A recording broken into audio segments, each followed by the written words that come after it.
all of it amounts to purely abuse of power. Joining us tonight, Congressman Andy Biggs of Arizona, co-chair of the Border Security Caucus. Congressman Biggs also serving on the House Judiciary Committee and the Science, Space, Technology Committee, a member of the House Freedom Caucus.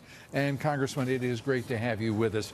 Let's turn first. The Pentagon now announcing plans for a large troop withdrawal by the middle of March, followed by complete withdrawal in Syria by April.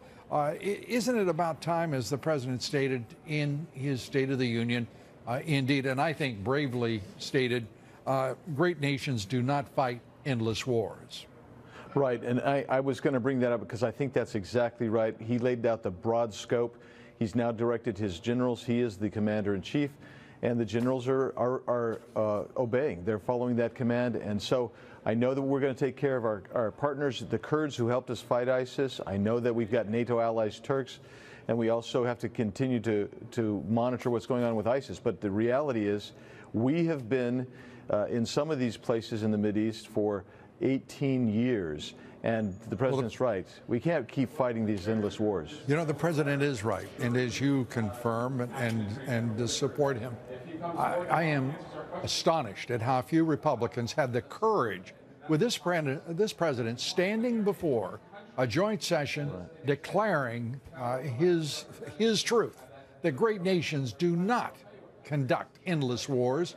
And it is time for them to come home. I didn't hear a single applause, not a person bringing their palms together in support of the president, and I haven't heard the leadership in either house of the Republican Party supporting it. That's ignorance, it's stupidity, it is cowardice on the part of your conference. Well, I can tell you this, Lou.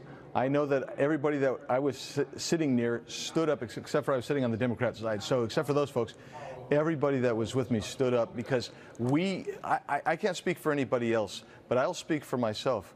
We have got to state a national security interest. We need to bring these things back to Congress because Congress declares war. That's what the Constitution says. You know, I don't know what Congress does anymore, Congressman. Yeah. I really don't. Fair to say. It's best we not get into the record of the Republican conference under the august leadership of Paul Ryan. Did you hear he was at the White House today? I did not hear that. The pictures of him with beard, bedraggled, it was just, maybe it's an intervention on the part of the White House trying to provide some sort of support. I don't know. But he certainly did not seem like a man dressed to be in the presence of the President of the United States. But then again, he is, well, no sense getting down that particular line of questioning. Let's go to what in the world. There he is. The White House. Oh, what does it say? No tie, no suit, no class, no respect. Little fella, isn't he? You know, let's turn to Nadler. Speaking of no class, again, one of those chairmen who's going after the president. Once, at what point do you believe, or is there such a point, that the Republican Party will rise up and say, "The hell with you, this stops"? And we mean now. Where is Mitch McConnell? Where is your minority leader? Is there anyone that has any kind of heart, any kind of soul left in the corporate-owned Republican Party? Well, I will just tell you that I think we need more people with hearts of lions. And I know that today we fought Jerry Nadler.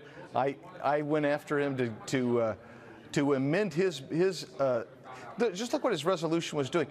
He wants to get power to basically subpoena Whitaker at any time. This is unprecedented, by the way.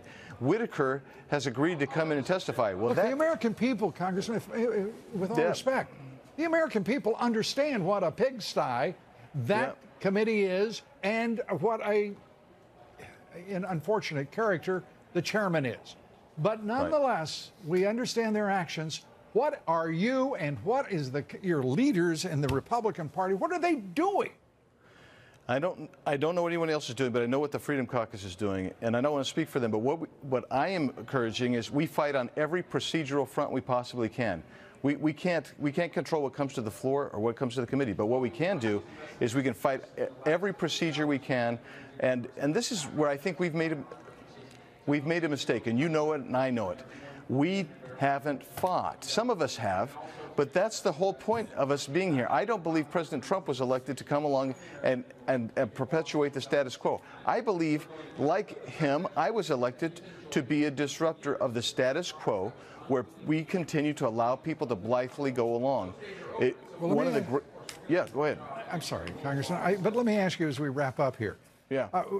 Word to Fox News is that the appropriators in the conference committee have come up with $1.3 billion for President Trump's border wall. Now, you tell me why why would the president not tell everyone to just go to hell, go back, forget it, end the pretense and the fraud? You're acting in bad faith, you're insulting. I mean, what kind of nonsense is he going to be asked to put up with? Again, where are the voices of the Republicans on Capitol Hill? Well, or do you guys all just simply represent the Chamber of Commerce, the Business Roundtable, the Koch brothers, Wall Street? I mean, who the hell do you represent? You don't raise your voices for integrity, for the working man and woman in this country, the middle class. Who the hell do you represent? Well, I Lou, mean that rhetorically to you. I know who you represent. Yeah, right. So the reality is, at 1.3 billion. I saw that right before I came over as well. I can't believe it. That's less than where they were 6 months ago. It's ridiculous. It's an insult. It is, and they've not moved at all. And the president, he hasn't received the support that he needs here. We don't have the majority anymore because of that. So my point is, he never had a majority. Right, and that's right. And he had a coward leading that majority in the House. He's going to have to, in my opinion, and I've been encouraging him to, and you have too, he's going to have to declare an emergency here. And I'd say the sooner the better, because you and I both know every day at least 2,000 illegal aliens cross our border. We're catching that many, but we know at least that many more get through here. Just think, if he waits another week and a half, that's another 25,000 people illegally coming into this country. We can't sustain that. We have to get going on it. So that's why I'm saying it, yeah. The president has given the Democrats, as well as his own party, the opportunity to show that he is not standing alone as the champion of the forgotten man and woman in this country.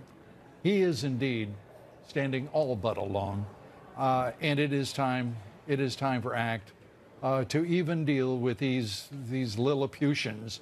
It would be an insult to his office to cheapen, to degrade it. Yeah. It is, simply put, time for action. Congressman Andy Biggs, it's great to see you. Thanks for being here. Good to be with you, Lou. Thanks.